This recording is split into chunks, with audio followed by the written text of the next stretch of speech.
3. Hi guys, how are you? So this is the second video, MCP Newsletter, so I hope that you enjoy it. We're here from Frankfurt, from Germany, in which we are participating for the first time in history in the annual meeting of the Asian Development Bank, and so you can see we're taking all over the place. And thanks to you and to your amazing members, and please make sure that they get these congratulations. Tell them that thanks to every answer that we got, every promotion that we got, and like each one of the 160,000 responses got us here to present on the exact same event in which Angela Merkel was talking about the relevance of the SDGs, the only good case practice that from young people we're showing of what we're doing to tackle the world, the Sustainable Development Goals, and yeah, it's pretty awesome. But more than like how awesome was to show the report of the answers of the questions, what is even more awesome is that it's not only AI who is here. So for that I have a surprise for you, so please give it up for our one and only Don! Woohoo! Okay, so we're gonna go with some updates from the Global Office. First of all, you all know the organization World Blue. They're known for going for democratic organizations, and every year they give out an award for what is the most democratic organization in the year. Well, this year we won it again, because we won it for the 10th time in a row. And for this,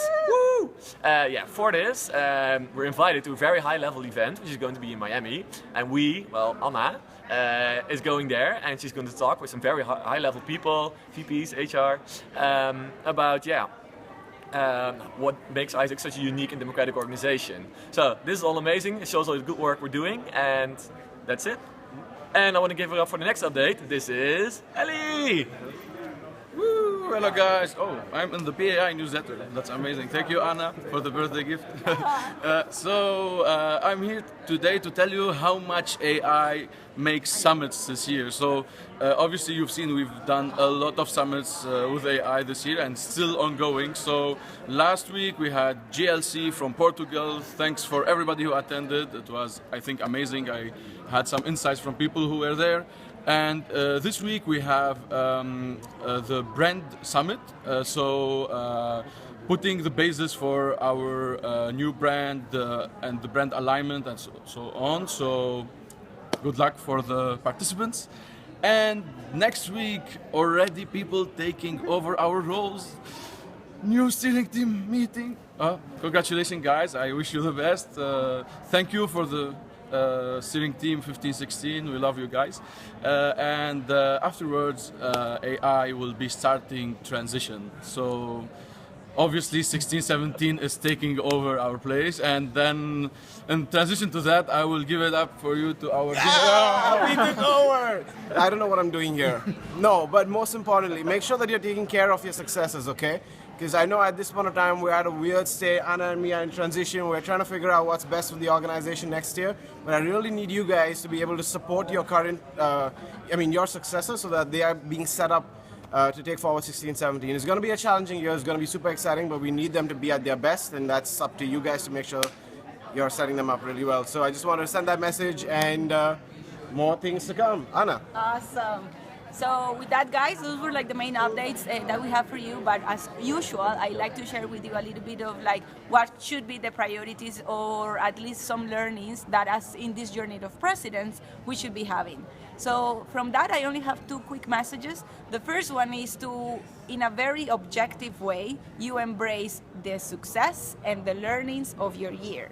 Yes, we still have a few weeks left, and you're still going to give it all, because when you run for president, you didn't run for president for only 8 months. You run for president for 12 months, and we're going to give our best until our very last day.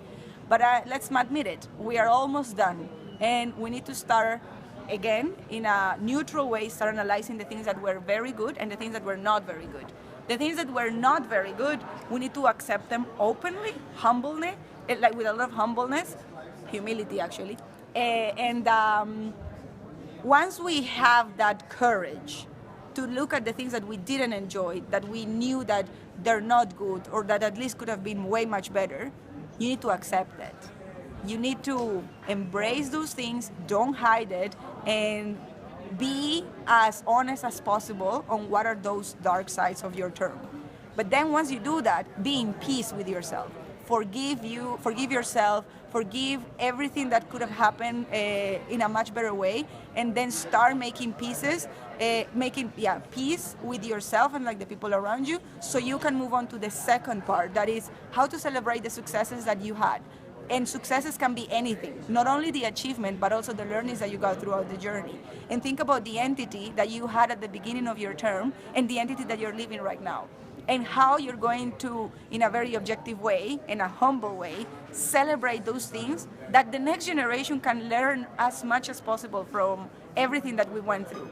I hope that we embrace that journey in the most honest way, and that we are able to say that we develop leaders that are able to do both. And then the second one is, okay, then with those things, with that exercise that I'm going to do about like the learnings and the successes so far, and then what? Then it comes the second part. Now, just make sure that you're focusing your energies in the right thing to do. And I think that right now, the best thing that you can do for the organization is align with your successor. How do they want to start their term? What is the ISEC that we see happening in 3 months from now, in 5 months from now, even in 6 months from now? And what are the things that we need to start doing today so that the new generation can start like not from zero, but like we are actually like passing the torch? So that's the part of strategy. Then in the part of people, focus on closing your experience and the experience of your team and the network. Take time to book some time for heading for the future for them, some time for appreciation, some time for feedback, some time for closing the experience, and don't give it for granted. If you have to look for an external lead or something, do it. But ensure that as 15, 16 generation, we will wrap up the experience in the best way possible. And it's not something that is done in one day or in one session. It's something that takes time, so do it like on a regular basis, every week or something before the term is over. And lastly, just make sure that, of course, you are enjoying the experience as much as possible until the very last day. Because as an MCPs, I think that like, we have a lot of like to-do lists all the time, and like this is like in the back of our heads, blah, blah, blah. But to-do list is like just this sense of having the best job in the world. And I just hope that whatever your next steps are gonna be, you keep having this adrenaline, you keep having this rush, you keep feeling out of your comfort zone. A lot of you are asking me, Anna, what's going to be your next steps? Honestly, I don't know. And I don't even have that much time to think about it, because I feel that my next step is still next week when I need to travel there, blah, blah, blah, and I need to do this. And I honestly feel these ways because I love this organization. I believe in the purpose of it. And I just wish that more people were able like to feel the way I feel about my job. And I just hope that each one of us are comfortable enough to find next steps that will align with our values. So enjoy, I love this trip, and miss you guys. Bye-bye.